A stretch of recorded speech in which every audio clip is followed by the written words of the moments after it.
चलते हैं। अब है प्रिंसिपल, सिद्धांत। ठीक है, तो सिद्धांत जो है एसी जनरेटर का क्या कहता है, देखते हैं। जब किसी कुंडली को, ठीक है, चुंबकीय क्षेत्र में इस प्रकार घुमाया जाता है कि कुंडली से लगातार चुंबकीय फ्लक्स, ठीक है, बदलती रहती है। तो अभी यहाँ दिया गया है कि कुंडली से लगातार चुंबकीय फ्लक्स क्या होता है, बदलती रहती है। कब? जब कुंडली को चुंबकीय क्षेत्र में घुमाया जाए। तो कुंडली को जब चुंबकीय क्षेत्र में घुमाया जाए तो चुंबकीय फ्लक्स में परिवर्तन होता है, यानी बदलते रहती है। कैसे बदलते रहती है, इसको अभी हम एक्सपेरिमेंट करके देखेंगे कि आखिर ये चुंबकीय फ्लक्स बदलती है कैसे। ठीक है, एक्सपेरिमेंट करके भी हम देखेंगे। अब फिर उसके आगे है जिसके कारण कुंडली परिपथ में, ठीक है, एक प्रत्यावर्ती विद्युत वाहक बल उत्पन्न होता है। ठीक है, प्रत्यावर्ती विद्युत वाहक बल क्या होता है, उत्पन्न होता है। तो उत्पन्न होता है तो वो जो विद्युत वाहक बल उत्पन्न होता है तो E = BA n sin ωt है। ठीक है, विद्युत वाहक बल का ये इक्वेशन हुआ। तो ये कैसे उत्पन्न हुआ, तो चलिए हम लोग देखते हैं। पहले देखिए, आर्मेचर जो है चुंबकीय क्षेत्र के बीच में घूमने के कारण जो है उसमें क्या हो रहा है, चुंबकीय फ्लक्स में परिवर्तन हो रहा है। लेकिन ये चुंबकीय फ्लक्स कैसे परिवर्तन हो रहा है आगे देखते हैं। अभी देखिए कि घूमने के कारण गैल्वेनोमीटर में विद्युत वाहक बल उत्पन्न हो रहा है। देखिए विद्युत वाहक बल उत्पन्न हो रहा है। अभी यहाँ पे बोल रहा था कि जब किसी कुंडली को चुंबकीय क्षेत्र में इस प्रकार घुमाया जाता है कि कुंडली से लगातार चुंबकीय फ्लक्स बदलती रहती है, तो चुंबकीय फ्लक्स जो है फाई = ठीक है, चुंबकीय फ्लक्स को इंडिकेट करते हैं फाई से। Phi = vector B dot vector A. B क्या है, बी मेरा मैग्नेटिक फील्ड है, चुंबकीय क्षेत्र है। ए क्या है मेरा, ठीक है, आर्मेचर का एरिया है, कॉइल का क्षेत्रफल है कुंडली का। ठीक है, अब चलते हैं कैसे चुंबकीय फ्लक्स में परिवर्तन होता है, तो हम लोग देखते हैं। तो फाई = ठीक है, vector B dot vector A का फॉर्मूला होता है, ठीक है, जब डॉट में रहेगा तो BA cos theta, BA cos theta होता है। ठीक, तो फाई = BA cos थीटा। तो यहाँ पे जो हम लोग फाई का जो वैल्यू निकालें, ठीक है, अब हम चलते हैं विद्युत वाहक बल का। विद्युत वाहक बल का फॉर्मूला होता है, ठीक है, E = -dφ/dt। इसका डिफिनेशन होता है, ठीक है, विद्युत वाहक बल का चुंबकीय फ्लक्स में परिवर्तन की दर को, ठीक है, चुंबकीय फ्लक्स में परिवर्तन की दर को विद्युत वाहक बल कहते हैं। तो विद्युत वाहक बल का ये डिफिनेशन भी हुआ। तो इसमें जो है फाई का वैल्यू रख देते हैं। कितना फाई का वैल्यू है, BA cos थीटा। तो BA cos थीटा फाई का हम वैल्यू पुट कर दिए। अब बाय dt है तो बाय dt हो गया। अब इसमें जो लिए हम, ठीक है, तो कुंडली में फेरों की संख्या कितना होगी, n फेरा होगा।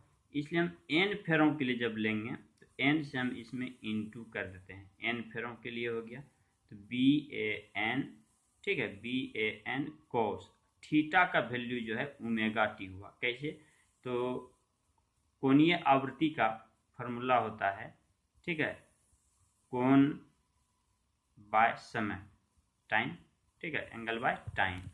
तो ये जो हो गया तुम्हारा ओमेगा बराबर θ/t होता है। तो यहाँ पे थीटा = हो जाएगा θ = ωt। तो ये थीटा की जगह पे हम वैल्यू पुट कर दिए, यहाँ पे थीटा की जगह पे हम वैल्यू पुट कर दिए ωt। तो BAN cos ωt, n क्या हुआ, फेरों की संख्या। कुंडली में जो है बहुत सारे फेरा रहता है, ठीक है, तो और थीटा का वैल्यू जो हम पुट किए, क्या किए, ωt। तो BAN cos ओमेगा टी, ये हो गया मेरा फ्लक्स।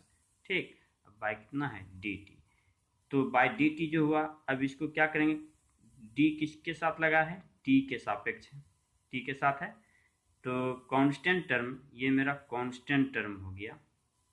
ठीक है, ये मेरा कांस्टेंट टर्म हो गया, इसको बाहर कर देंगे, d के बाहर हो गया, बचा क्या d cos omega T by dt, d cos omega T by dt, यहाँ माइनस में हो गया। इसका जो है डिफ्रेंशिएट जो होता है, ठीक है, माइनस साइन ओमेगा टी, ठीक है, minus sign omega T, minus आएगा तो माइनस, और ये माइनस क्या बन गया, ये प्लस बन गया, और ये टी का जो है इंटू ओमेगा है, ठीक है, ये ओमेगा बाहर आता है, D cos omega T by D T का फॉर्मूला होता है omega sine omega T, omega sine omega T, इसका डिफ्रेंशिएट होता है। ठीक है, इतना, तो ई इक्वल टू हो गया, माइनस में इसका आता प्लस बन गया, ठीक है, माइनस साइन ओमेगा टी होता है इसका डीसी, तो प्लस हो गया, तो BAN, ठीक है, और टी का जो है इंटू में है ओमेगा, तो ये ओमेगा बाहर आ गया, तो साइन ओमेगा टी, तो ये मेरा निकल गया विद्युत वाहक बल का इक्वेशन, जो यहाँ पे देख रहे हैं, विद्युत वाहक बल, यही जो है कुंडली में, ठीक है, कुंडली में उत्पन्न होता है। ठीक, कैसे उत्पन्न होता है, जब किसी कुंडली को चुंबकीय क्षेत्र में इस प्रकार घुमाया जाए, यानी घुमाया जाता है, तब कुंडली से लगातार चुंबकीय फ्लक्स बदलती रहती है। तो चुंबकीय फ्लक्स कैसे बदलेगा, तो अभी हम बताएंगे आगे, जिसके कारण कुंडली परिपथ में एक प्रत्यावर्ती विद्युत वाहक बल उत्पन्न होता है, यही विद्युत वाहक बल उत्पन्न हुआ। तो चुंबकीय फ्लक्स में परिवर्तन कैसे होता है, तो ये देखना है कि चुंबकीय फ्लक्स में परिवर्तन कैसे हुआ। चुंबकीय फ्लक्स तो ये इतना हुआ, ठीक है, तो परिवर्तन कैसे होता है, सबसे पहले हम चलते हैं इसमें, लेट देखते हैं। ई क्या है मेरा, प्रेरित विद्युत वाहक बल है। एन क्या है, कुंडली में तार के फेरों की संख्या है। ए क्या है, कुंडली का क्षेत्रफल है। बी क्या है, चुंबकीय क्षेत्र जिसमें कुंडली घुमाई जाती है। ओमेगा क्या है, कुंडली की कोणीय आवृत्ति है। तो इसमें टोटल चीज यहाँ पे लेट में लिख दिए हैं, इसको क्या कहते हैं। ठीक है, तो हम लोग जो है, बाबू तुम लोग जो है इसको कॉपी पे जो नोट करेगा, इसको नोट कर लेगा यहाँ तक, ठीक है, और फिर लेट को नोट कर लेगा। तो ये तो हम समझाए हैं, ठीक है, इसको बाबू नोट नहीं करना है। अब इसके बाद चलते हैं कि चुंबकीय फ्लक्स में परिवर्तन कैसे होता है। तो चुंबकीय फ्लक्स में परिवर्तन कैसे होता है, तो अब देखते हैं चुंबकीय फ्लक्स में परिवर्तन कैसे। तो चलिए देखते हैं चुंबकीय फ्लक्स में परिवर्तन कैसे होता है। चलिए, ये मैग्नेट लिए साउथ पोल, ये नॉर्थ पोल, दो मैग्नेट लिए, फिर मैग्नेट लिए साउथ पोल और नॉर्थ पोल, फिर मैग्नेट लिए साउथ पोल और नॉर्थ पोल, लेते चले गए साउथ पोल और नॉर्थ पोल, फिर मैग्नेट लिए साउथ पोल और नॉर्थ पोल। अब इसमें से जो है देखेंगे, आर्मेचर जो है वर्टिकल खड़ा है। आर्मेचर क्या है, वर्टिकल, ठीक है, खड़ा है।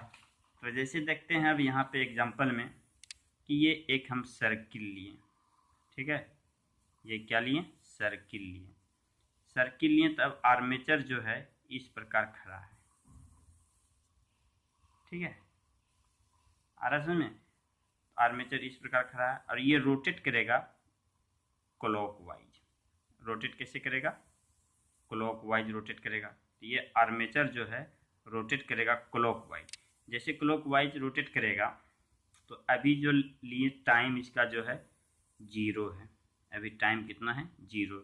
अभी वर्टिकल डायरेक्शन में स्थिर है, वर्टिकल डायरेक्शन में क्या है, ये स्थिर है, देख लीजिए स्थिर है वर्टिकल डायरेक्शन में, ठीक है। तो ये वर्टिकल डायरेक्शन में स्थिर है, तो यहाँ भी स्थिर है, देख लीजिए वर्टिकल डायरेक्शन में क्या है, स्थिर है। अब इसके बाद जो है अभी टाइम जो है क्या हो रहा है, 0। टाइम क्या हो रहा है, 0। जब टाइम 0 हो रहा है, ठीक है, टाइम 0 पे अब हम लेते हैं, ठीक। अब इसको रोटेट करते हैं क्लॉकवाइज, रोटेट करेंगे तो ये जब रोटेट करेंगे तब इसका कंडीशन जो आएगा, ये कंडीशन आएगा, देख लीजिए, ये कंडीशन आएगा रोटेट करने के बाद। अभी ए बी ऊपर था, देख लीजिए, ए बी कहाँ था, ऊपर में था। अब ये ए बी जो है कहाँ चला गया, ये वर्टिकल में था ए बी, अब ये ए बी जो चला गया हॉरिजॉन्टल में चला गया। कहाँ चला गया, हॉरिजॉन्टल डायरेक्शन में चला गया ए बी। तो ये रोटेट किया, कैसे, क्लॉकवाइज रोटेट किया। अब जो ये रोटेट किया तो ये यहाँ पे आ गया, देख लीजिए, इस डायरेक्शन में आ गया। अब इस डायरेक्शन में आया तो एंगल कितना हुआ, एंगल जो हुआ 90 डिग्री। अभी टाइम जो था t इक्वल टू 0, तो थीटा कितना था, 0। अब जो ये रोटेट होके जो आया हॉरिजॉन्टल डायरेक्शन में, ए बी वर्टिकल में था, अब जो हॉरिजॉन्टल डायरेक्शन में जो आया तो कितना हो गया थीटा, 90। कितना एंगल बन रहा है, 90 बन रहा है, एंगल कितना बन रहा है, 90। अब इसके बाद देखते हैं, फिर ये मूव करेगा, ठीक है। अब फिर जब ये मूव करेगा तो अब ये ए बी जो है नीचे चला जाएगा। कहाँ चला जाएगा, नीचे चला जाएगा। देखिए ए बी नीचे चला गया, और सी डी कहाँ चलाएगा, ऊपर चलाएगा। ये सी डी जो है, सी डी ये कहाँ चलाएगा, ऊपर चलाएगा, और ए बी नीचे चला जाएगा। देखिए ए बी नीचे चला गया, सी डी ऊपर चलाया, ये भी वर्टिकल में आ गया। देखिए ये भी वर्टिकल में आ गया। देखिए ये जो था, ठीक है, सी डी ये ऊपर चलाया और ए बी ये नीचे चला गया। क्लॉकवाइज जब रोटेशन करेंगे तो ये भी डायरेक्शन जो आ गया आर्मेचर का वर्टिकल आ गया। जब ये वर्टिकल आया, ठीक है, तब देखते हैं यहाँ पे टाइम अभी जो था, ठीक है, अब ये नीचे चला आया वर्टिकल डायरेक्शन में। अब जो एंगल जो बन रहा है, कितना बन रहा है, 180 डिग्री। कितना बन रहा है, 80 डिग्री। टाइम कितना हो रहा है यहाँ पे, t/2, तो थीटा कितना हो रहा है, 180 डिग्री। चलिए देखते हैं यहाँ पे, जब ये वर्टिकल डायरेक्शन में आएगा तब टाइम कितना आ रहा है, t/2 लग रहा है, ठीक। और थीटा कितना हो रहा है, 180 डिग्री हो रहा है। अब फिर ये जो है अब रोटेट करेगा। जब ये रोटेट करेगा तो सी डी चलाएगा हॉरिजॉन्टल डायरेक्शन में, और ए बी भी चला जाएगा हॉरिजॉन्टल डायरेक्शन में। देखिए सी डी हॉरिजॉन्टल डायरेक्शन में आ गया, ए बी भी हॉरिजॉन्टल डायरेक्शन में आ गया। क्लॉकवाइज जब रोटेट करेगा तो तब जो है टाइम जो होगा इसका 3 क्वार्टर होगा, और इसका थीटा इक्वल टू कितना होगा, 270। तो कैसे होगा, देखिए अब यहाँ पे, अब जो ये रोटेट करेगा तो रोटेट करेगा तब यहाँ पर आ जाएगा, इसका जो एंगल जो हो जाएगा अब यहाँ से यहाँ तक कितना हो जाएगा, 270। टाइम कितना लगेगा, t equal to 3t/4 time लग गया, ठीक। अब इसके बाद देखिए, अब इसको जो ये भी रोटेट करेगा, ठीक है, जब ये आर्मेचर रोटेट करेगा तो ए बी ऊपर आएगा और सी डी नीचे जाएगा। ए बी क्या होगा, ऊपर आएगा, और सी डी क्या होगा, नीचे जाएगा जब रोटेट करेगा तो क्लॉकवाइज। देखिए यहाँ पे ए बी ऊपर आ गया, ठीक है, ए बी ऊपर आ गया और सी डी नीचे चला गया जब रोटेट किया तो। अब इसमें टाइम कितना हो रहा है, टी, टोटल टाइम कितना लग गया रोटेट करने में, टी, थीटा इक्वल टू कितना हो गया, 360। तो यहाँ देखिए टाइम जो है यहाँ से रोटेट किया तो टाइम कितना लग गया, टी लग गया, टी। टोटल रोटेट करने में इसको टाइम कितना लग गया, टी लग गया। तब इसका एंगल कितना हो गया, 360। कितना एंगल हो गया, 360 हो गया एंगल, ठीक है, 360 एंगल हो गया। तो अब देखते हैं कि फ्लक्स में परिवर्तन कैसे होता है, ठीक है। तो यहाँ पे थीटा का वैल्यू जो है 0 था, टाइम 0 था, तो थीटा का वैल्यू क्या था, 0। जब रोटेशन किया टाइम t/4 लगा आर्मेचर को रोटेशन करने में, तो थीटा कितना है, 90 डिग्री। इसी तरह टाइम बढ़ते चला गया, टाइम बढ़ते चला गया, और थीटा का भी वैल्यू क्या हो गया, बढ़ते चला गया। अब इसको जो है, ठीक है, यहाँ पे थीटा का वैल्यू अगर दी हम यहाँ पे रखते हैं, ठीक है, थीटा का वैल्यू चुंबकीय फ्लक्स में क्या हो जाएगा, चेंजिंग हो जाएगा, क्योंकि थीटा का वैल्यू कभी 0 है कभी 90 है, तो cos 0 का वैल्यू और cos 90 का वैल्यू, cos 80 का वैल्यू, 270 का वैल्यू सबका चेंज होते चला जाएगा। तो फ्लक्स में क्या हो गया, चेंज हो गया। फ्लक्स में चेंज हुआ, फ्लक्स में परिवर्तन हुआ। फ्लक्स में परिवर्तन की दर को ही तो हम क्या कहते हैं, विद्युत वाहक बल कहते हैं। फ्लक्स में परिवर्तन की दर को ही हम क्या बोलते हैं, विद्युत वाहक बल कहते हैं। तो इस प्रकार जो है कुंडली में, ठीक है, फ्लक्स चेंज होता है। ठीक है, तो अभी जो हम ये दिखाएं, ये जो दिखाएं अभी, ठीक है, बना के इसका अभी हम एक्सपेरिमेंट करके दिखाएंगे आप लोगों को। इसको देखिए और समझिए, ठीक है। और इसका वर्किंग जो है अगला वीडियो में हम देंगे। अभी एक्सपेरिमेंट देखिए। तो देखिए आर्मेचर जो है वर्टिकल डायरेक्शन में खड़ा है, t=0 टाइम पे। अब ये रोटेट कर रहा है क्लॉकवाइज। जब रोटेट कर रहा है तब ये 90 डिग्री एंगल बना करके देखिए हॉरिजॉन्टल डायरेक्शन में चला गया, ए बी साउथ पोल की ओर हॉरिजॉन्टल डायरेक्शन में चला गया। अब टाइम जो लग रहा है t/4। इस जगह जो है विद्युत वाहक बल जो है 20 है, ये धनात्मक में मैक्सिमम वैल्यू हुआ। ठीक है, अब फिर ये रोटेट कर रहा है ए बी। देखिए आर्मेचर जो है नीचे की ओर जा रहा है, देखिए नीचे की ओर जा रहा है। अब जो एंगल जो बना रहा है 180 डिग्री, कितना बना रहा है, 180 डिग्री की ओर जा रहा है। तो अब टाइम जो लग रहा है t/2, कितना टाइम लग रहा है, t/2 लग रहा है। ठीक है, इसका जो है विद्युत वाहक बल जो है 0 है। देखिए विद्युत वाहक बल कितना है, 0। अब जो है आर्मेचर फिर रोटेट कर रहा है। अब जो जा रहा है 270 पे जा रहा है, 270 पे जा रहा है। तो टाइम जो लग रहा है 3t/4, टाइम कितना लग रहा है, 3t/4। अब जो विद्युत वाहक बल का जो मान है लगभग 20 है। ये ऋणात्मक में मैक्सिमम हुआ, ऋणात्मक में क्या हुआ, मैक्सिमम विद्युत वाहक बल हुआ। अब फिर रोटेट कर रहा है, ए बी ऊपर की ओर आ रहा है। देखिए ए बी ऊपर की ओर आ रहा है, तो ये 360 डिग्री एंगल पे जा रहा है। ठीक है, अब टाइम जो लग रहा है t, इसका विद्युत वाहक बल 0 है। देख लीजिए विद्युत